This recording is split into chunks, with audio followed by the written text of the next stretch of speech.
Ah, la bande dessinée. Oh, ben, c'est-à-dire, j'avais l'intention de faire ça quand je suivais des cours de l'Académie de dessin du soir à Saint-Gilles, et je m'en étais ouvert au professeur, enfin, non, le directeur de l'institution, qui m'avait dit, mais oui, je comprends très bien, c'est normal, c'est ton âge. J'avais 15 ans, chose comme ça, mais en attendant, apprends quand même un vrai métier. Et donc, j'ai laissé tomber, j'ai appris un métier manuel, je suis devenu ébéniste.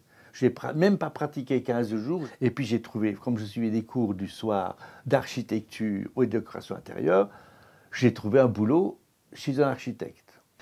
Et puis bon, ben, à ce moment-là, donc, je vous dis, hein, j'ai rencontré ma femme. Donc c'était en 61, 62, on s'est marié en 64.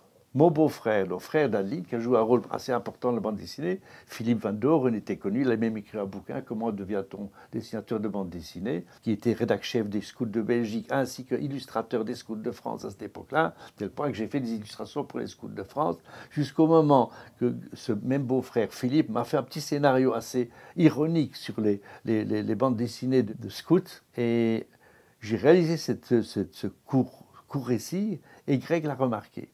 Il a dit que c'est plein de défauts de dessin, mais il dit c'est vivant. Ah, il m'a demandé de faire partie de son studio, et c'est comme ça que les choses ont démarré. Il a réutilisé des vieux récits pour en faire du Bernard Prince. Et ça a marché tout de suite. Ah oui, oui, vraiment, ça a été un succès immédiat, à tel point qu'on a imprimé le premier album en souple. Il était loin d'être, enfin, il allait être épuisé, mais au bout de, je dirais, en fait, d'un mois ou deux, je ne me souviens plus très bien, on l'a passé en cartonné immédiatement, ce qui était rare à cette époque-là. Et depuis, je n'ai plus quitté le cartonné en langue française, en tout cas. En corrigeant certains scénarios qu'il m'avait demandé de faire, mais pour des histoires très courtes, il m'a dit, en me les remettant sur la table devant moi, il m'a dit, au point de vue dessinateur, je n'ai aucune crainte pour ce qui vous concerne, mais vous ne serez jamais scénariste. Alors j'ai rien dit, mais si, mais en moi, il y avait une réponse. J'ai dit, ça mon vieux, c'est pas toi de le dire, je vais insister, et si je rate, mais ce sera peut-être dans quelques temps, mais pas maintenant. Je ne vois pas pourquoi je ne réussirai pas. Il a fini des années après par dire à des gens du métier qui me l'ont rapporté, on m'a dit, Herman est quand même devenu scénariste. Ça m'a fait plaisir venant d'un type qui était un scénariste quand même de qualité.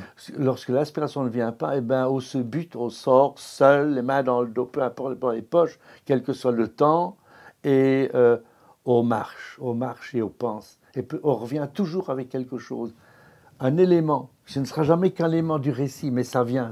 Et petit à petit, les trous se remplissent. Je m'approche du milieu du récit et il y a un tas de choses, je connais la fin, mais entre les deux, je ne sais pas. Mais en même temps, ça me fait penser à une interview d'un écrivain, il me dit, on commence une histoire, on connaît la fin, mais c'est bon de ne pas savoir ce qui se passe parce qu'on découvre au fur et à mesure qu'on avance. Mais évidemment, il faut le découvrir. Quand je découvre, c'est à force de réfléchir. Ça ne vient pas comme ça. Mais on discute avec des gens, il y a des éléments, on a vu quelque chose, tout à coup, qui vous dit, mais oui, mais c'est bien sûr. Vous savez, on croise énormément de choses dans la vie dont on ne se rend pas compte, qui peuvent à coup se rajouter. Je ne fais que mes scénarios que pour Jérémie Ardon. Pour le reste, c'est mon fils qui fait ça. En fait, c'est à la lecture d'un bouquin de Barjavel qui s'appelait Ravage. C'était le point de départ. L'aventure elle-même de ce monde qui, après catastrophe thermonucléaire, les gens ressortent des trous et puis recommencent avec tout ce qui ça comporte comme piraterie, comme boyau. Voilà, c'est ça. C'est un peu pour ça que j'ai imaginé Jérémien. Il n'y a pas un seul récit que j'ai réalisé pour lequel je dis partout, ça m'a convenu. Non, non, il y a des endroits où c'est des points forts. C'est comme au cinéma, hein. Tout n'est pas effervescent, on ne s'excite pas tout du long, parce que sinon, ça devient banal. Il faut des moments d'accalmie et puis on repart dans les hauteurs. Voilà. En général, c'est lorsqu'on remonte et qu'on se bagarre pour la remontée que c'est la partie la plus excitante.